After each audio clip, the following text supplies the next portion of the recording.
It's a Woman Crush Wednesday. Let's join Professor Buzzkill as he crushes on women from history who deserve more fame and glory.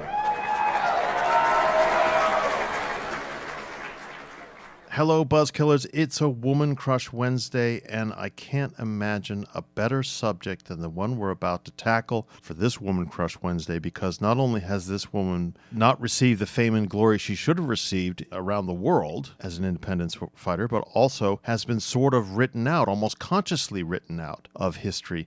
And we're very lucky to have with us Dr. Joel Cabrita from Stanford University, who's here to talk to us about this fantastically interesting person.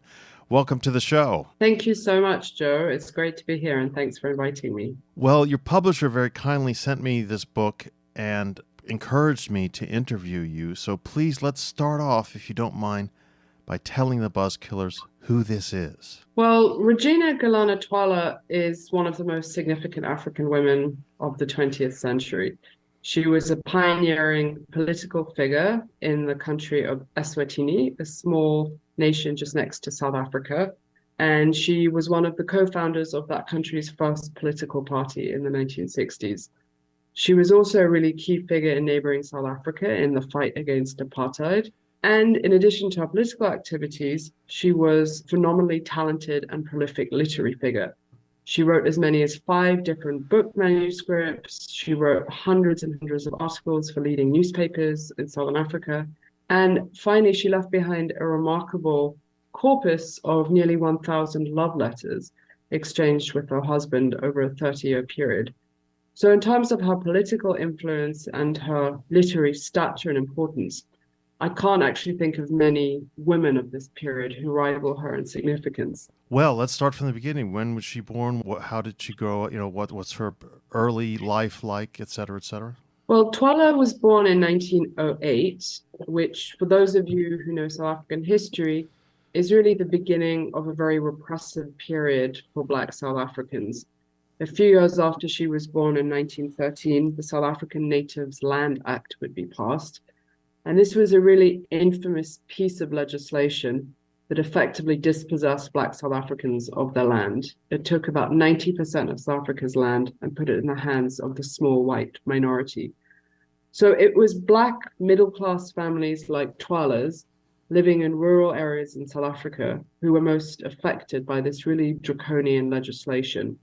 Families like hers were undercut, their reliance upon subsistence agriculture in the land was threatened.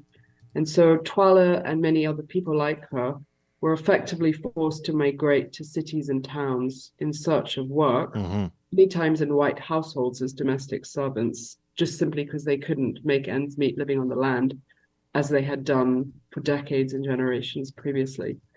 So Twala belonged to what you could call the educated Black middle class of South Africa at the beginning of the 20th century.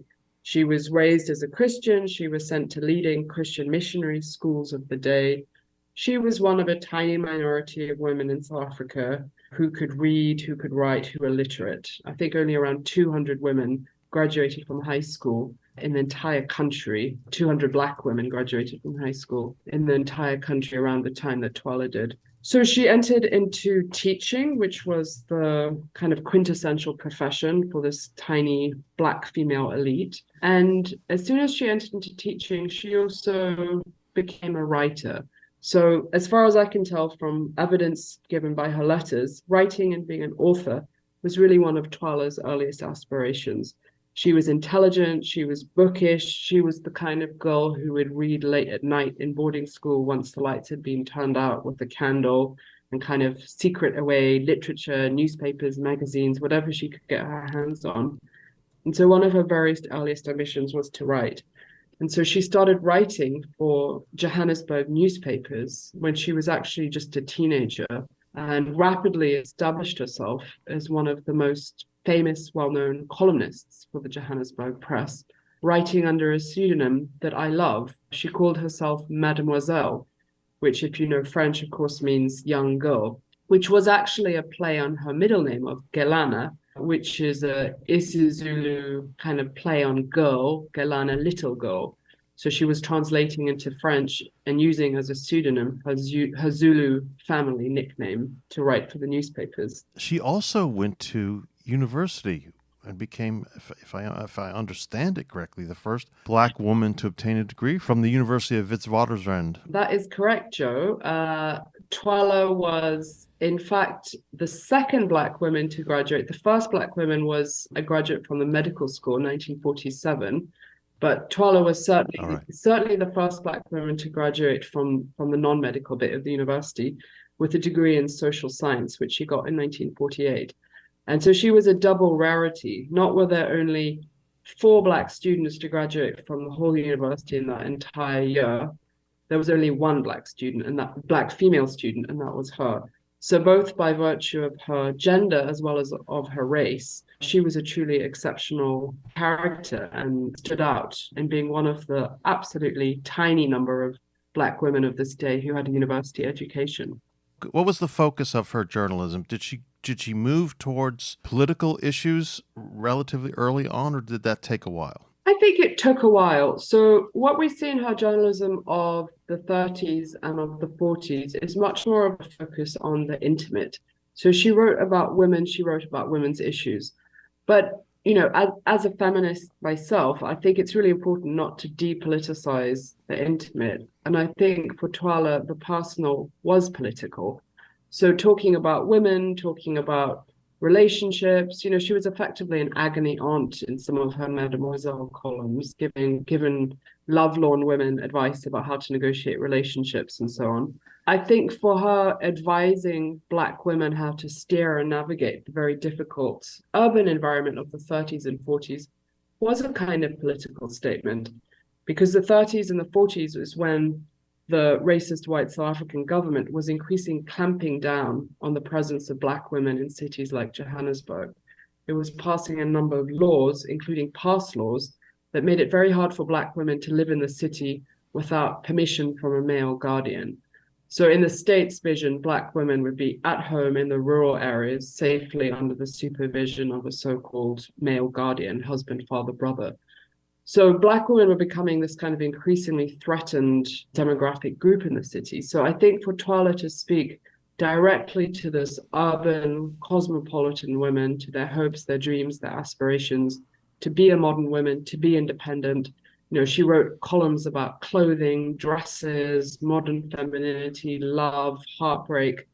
I think all of this was a really inspiring, emancipatory message that was very much pushing against this traditional patriarchal vision of a kind of docile wife safely at home, tending to the stove. In Twala's vision, women were career women, they were professional beings who could both fall in love, have a baby, and work full time. So I think it was very kind of subversive what she was doing in these columns for women in newspapers. What was the reaction over the years? Women loved her. Her female readers absolutely adored her. One of the newspapers that she wrote for, I found an editorial that commented that Mademoiselle is one of our most popular columnists, that enthused letters from female readers pour in. Perhaps unsurprisingly, men were less enthusiastic about her. And there was a kind of very famous literary set in Johannesburg of the 30s and 40s that scholars have actually written about quite a lot. And these were all men. These were people like the famous Dlomo brothers, Herbert and Rolf Dlomo, who were kind of these leading lights in the South African literary scene of the 30s and 40s. And they really closed ranks against her.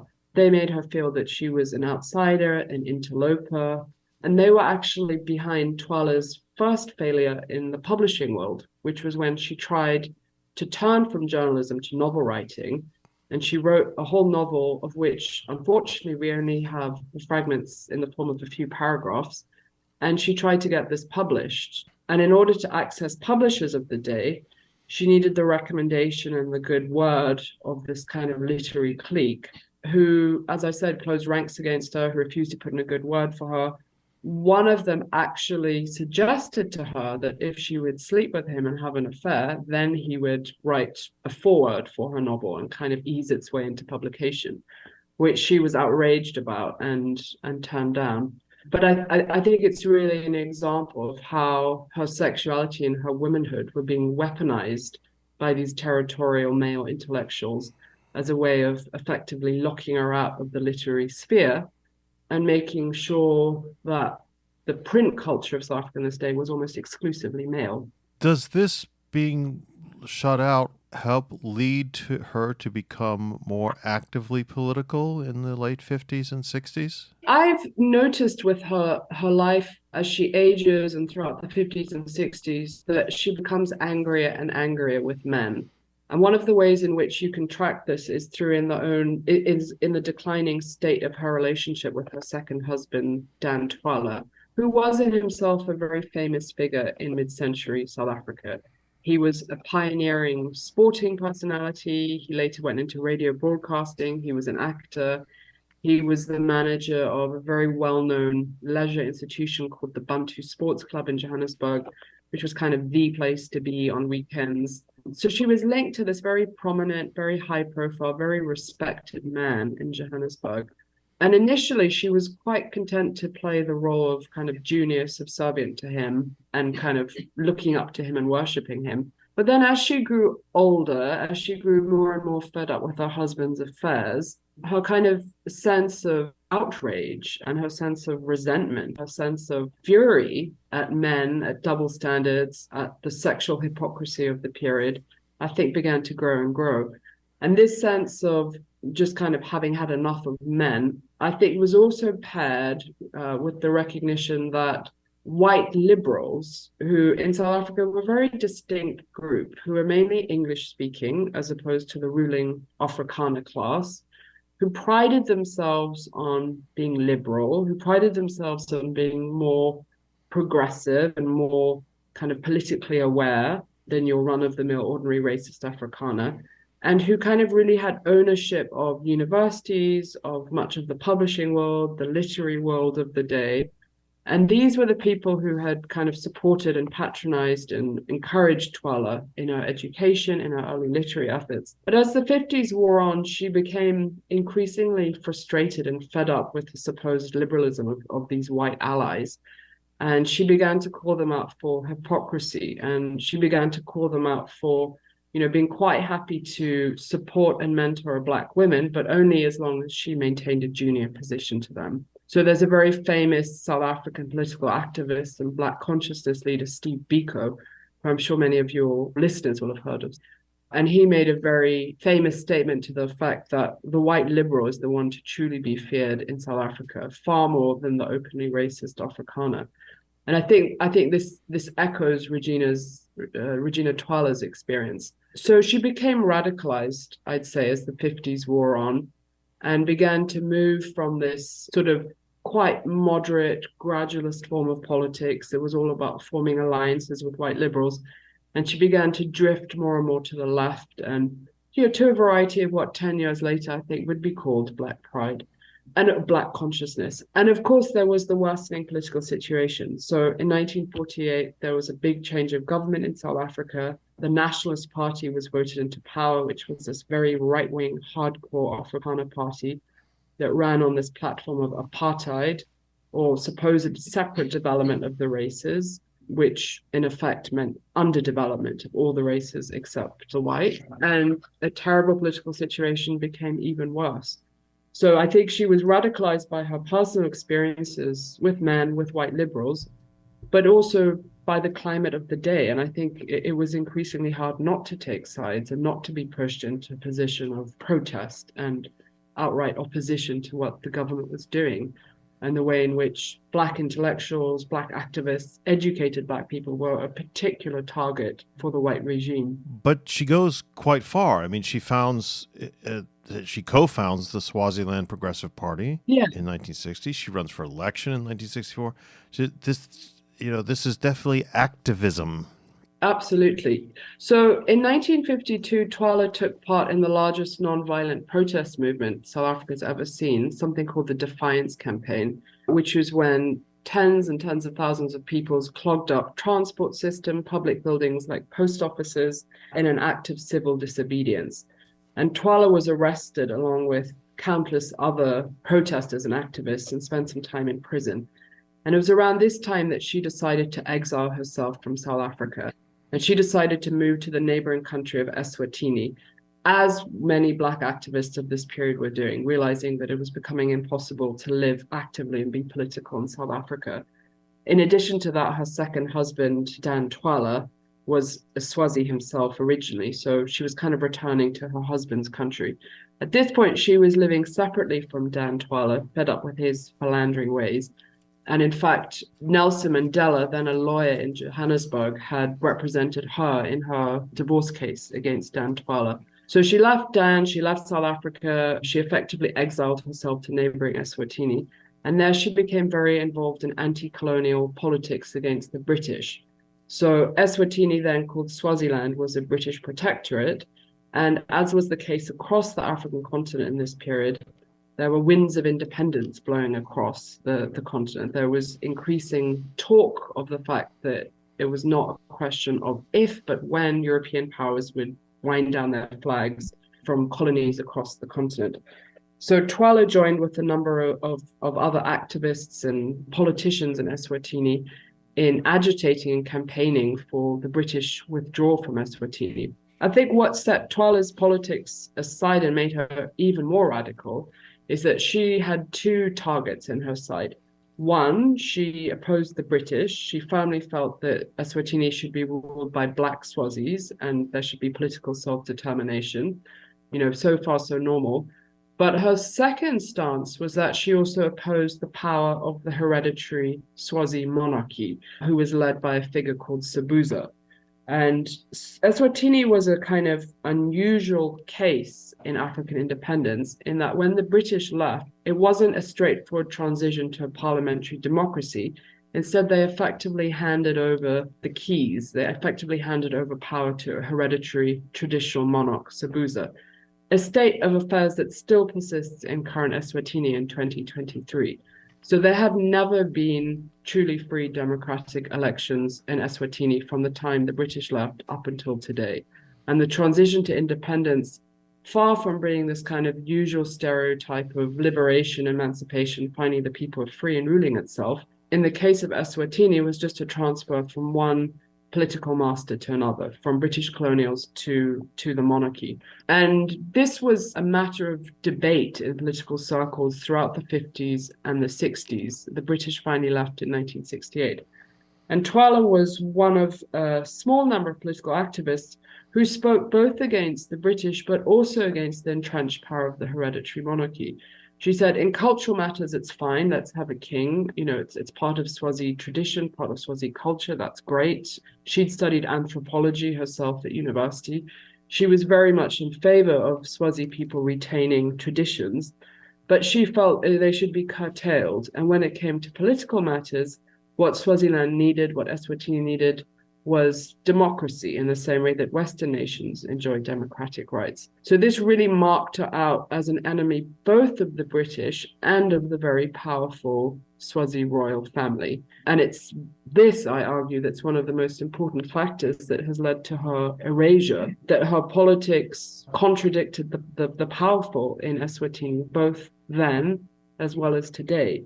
Because as I mentioned, it's this same monarchy that completely controls the country as it did 60 years ago. Well, let's move on to that erasure because it's so interesting. This is to my mind and for the sort of purposes of this podcast, the ways in which she was deliberately ignored and deliberately erased are amazing. And this happens so often in history. This is why we have such distorted views of history. It seems to me that, it's almost as if, well, not almost as if, there was a cabal of people who decide to either forcibly ignore and then suppress her writings and her history on the political stage. I mean, she dies in 1968, but, there's nothing about her really for the longest time until, well, frankly, your book.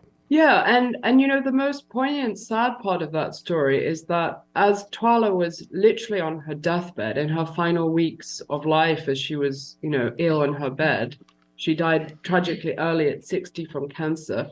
She actually was making her own frantic attempts to secure her legacy. So she had a final manuscript, what she considered to be her magnum opus, which was a a study of Swazi women and all of the massive cultural changes that the country had undergone in the last several decades. And she was frantically trying to find a publisher for this work, realizing that she would die, but this work would be her legacy and ensure her name would live on. So the manuscript was sent to a white anthropologist, a very well-known anthropologist called Hilda Cooper, who then, as is now, is really regarded as the preeminent anthropologist of this part of the world, of Eswatini. Cooper had worked at Wits University in the 1940s. She was herself South African, and she had taught Twala, and she had mentored and advised Twala throughout her career. Cooper had left to take up a post at UCLA here in the US, and Cooper was written to in the US and told, your former student, Regina Twala, has just died. She's frantically been trying to publish her manuscript. You are someone who has access to university presses. Would you consider publishing this or helping publish this? And Cooper effectively scotched it. She wrote back to the context in Eswatini saying, this work is of no worth. It's of no intellectual value. I don't think we should do anything with it. And the manuscript survives in Hilda Cooper's papers in the UCLA archives, where it sat for the last 60 years, discovered by me when I was doing research for a completely unrelated reason in Cooper's archives a few years ago. So, I mean, the question everyone, always thinks of when they hear this story is, well, was Cooper right? Was Twala's manuscript of no intellectual value? I mean, is that the reason why she was erased, just because this work wasn't interesting? And I think there was unfortunately something far more nefarious going on, which is that Hilda Cooper was a sympathizer and a supporter of the traditional Swazi monarchy. As an anthropologist, she really saw her role as a political one. In her writings, she enshrined, she codified, she romanticized the idea of monarchy, traditional monarchy being the natural state of affairs, the natural form of governance for the Swazi people. That democracy was a foreign Western aberration. And while people in the West might find that democracy suited them, Swazi people certainly weren't made for democracy, and that they were made for absolute rule by an oppressive monarch. So Twala's politics rubbed up against Cooper's kind of sentimental attachment to monarchy. And Cooper, as Twala became more and more radical, more and more outspoken, became increasingly alienated from her former student. And so we can see, sadly, the final betrayal being when Twala died, her former mentor and teacher, rather than promoting and advocating for her work, effectively suppressed it because she felt that Twala's politics were too far to the left and contradicted her own views. So I think Cooper is one of a number of academics who similarly gatekept, excluded. I just had an article come out in The Guardian about Twala's relationship with another very well-known European academic, a Swedish historian called Bengt Sunkler, who was doing research on religion in Southern Africa in the 1950s. As was the case with many European researchers then and now, he was unable to be in Africa himself full-time doing research, so he employed a local research assistant. In this case, he employed Twala, a university-educated, very erudite person to do research for him. And throughout the 50s, she sent countless research notes and materials to Sunkler. And then I discovered through a kind of forensic analysis of Twala's research material versus Sunkler's published work that he outright plagiarized her work, that he line by line copied portions from the research notes that Twala sent him, and that he passed these off in his own published work as his own. So whereas Sunkler is famous and he's recognized as, perhaps one of the leading scholars of religion in Africa, and he's acclaimed, everyone knows his name, the women whose intellectual labor undergirded his efforts, the women whose words he stole and passed off as his own, is totally unknown. So I think those are just two examples of how the white literary academic establishment is really also very culpable in this story of erasure, of marginalization. I think it's so powerful in the book how you show that these gatekeepers are central. And we're talking about a relatively small handful of people. I'm not talking about the politicians and the other people who have sort of erased her, but these two sort of academic and scholarly gatekeepers have enormous influence. And, one of the things about academia is we're supposed to be able to be, first of all, use a lot of different perspectives and have a lot of different people working on a project. But if the two of the biggest people in your field sort of shut you down, you're written out. Sorry to keep relying on that phrase, but that's what happens. Yeah, you're finished. And I think that was true in the 1960s, and I fear it's unfortunately probably still true today in the 2020s. And I think academia, far from being the democratic, egalitarian pursuit of knowledge for knowledge's sake, an open forum where everyone's voice is heard equally, I think the truth of academia is that it is pyramid shaped, that controlling access to the very, top of the pile is a quite small group of people who wield enormous influence and power. They control institutions of publishing, they control journals, they control university presses. I mean, I don't mean to sound too kind of conspiracy minded about this. And, as a tenured professor in a prestigious North American university, I myself absolutely belong to this kind of inner ring of power.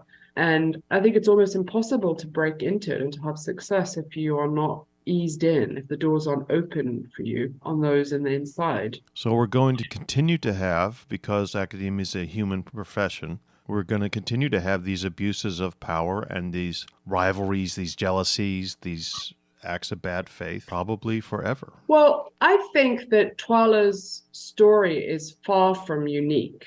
I think my suspicion is that there must be any number of scholarly classics, various texts that have sort of defined the field over the course of the 20th century, that if you do the digging, if you have the archival materials that allows you to dig into the story of how these books were written, who researched them, I think you would find very similar stories of appropriation, exploitation, and theft, not to put it too strongly. Because the 20th century, particularly for academics who worked in any kind of discipline requiring field research, so particularly anthropology, but also history, where you have to go into archives, perhaps do oral research, interviews, research was and still is sourced out. The myth of the solitary academic genius pursuing their project alone may be true for some disciplines, but certainly in disciplines requiring any form of gathering of empirical data is almost always collaborative to some extent or not. And I think within the humanities, that's a truth that just isn't spoken about frequently enough. We think about collaboration in the sciences, we think of labs of people, and science papers are often co-authored. I think the humanities are still very stuck to this kind of unrealistic model of a single author, a single researcher. And I think Twala's story shows us the lie of that, which is that research is always collaborative, that you're always outsourcing different aspects of your research, that even the writing of it can be collaborative. And that, of course, where it gets ethically sticky and problematic is when the true nature of that collaboration isn't made transparent. And I think when kind of myth of the solitary genius is clung to, it obscures and it erases all the people whose intellectual work went into making that project. And I say this for myself too, as a researcher in the 2020s, I absolutely use research assistance. I absolutely am dependent upon the intellectual labor of colleagues in Eswatini and in South Africa. And I think it kind of challenges us and prods us to think about quite difficult questions about intellectual ownership, about copyright. Where does my work end? Where does the contribution of my so-called assistant switch from being just assistance to actually co-production, co-authorship in their own right? So I think these are really fundamental questions about intellectual authority and what it means to create intellectual work in the humanities that we have to reckon with. Yes, and it shows that being written out can happen in all sorts of different ways. Yeah, I absolutely agree. And you and your listeners are probably familiar with the very large UC strike, University of California academic strike that ended some weeks ago. That is the largest strike of academic workers ever in the history of the US, and I believe the largest strike in California history. And I think, although not explicitly spoken about, that strike was framed in terms of benefits that should be accrued to postdoc researchers and graduate students. And I think this really kind of touches on the heart of it, that as well as demanding increased pay, better benefits, job security, kind of proletariat of non-tenure track researchers who make up the backbone of intellectual institutions like universities need to be better protected by copyright law, by intellectual protection for their labor, for their contributions. And I think those issues are just as important as money and as job security. Well, Dr. Cabrita, this has given us so much to think about, and we're so grateful that not only have you written this book, but that you've explained it to us in this way. We should tell the Buzzkillers that the book, of course, is on the Buzzkill bookshelf on the blog post for this episode, and very kindly, your publisher has provided us with a copy that we are going to give away to one of our fortunate Patreon listeners who listens to the show and supports us. So it just remains for me to say thank you so much for coming on the show. Thank you so much for giving me this opportunity to talk about Twala and her extraordinary work. I truly appreciate it. And I hope you'll be able to come back and talk about stuff in your general field of expertise, which is about religion in this part of Africa and developments in religion, particularly in the 20th century. So thanks again, Professor. Thank you so much for having me on. I really appreciate it. And Buzzkillers out there, we will talk to all of you next week.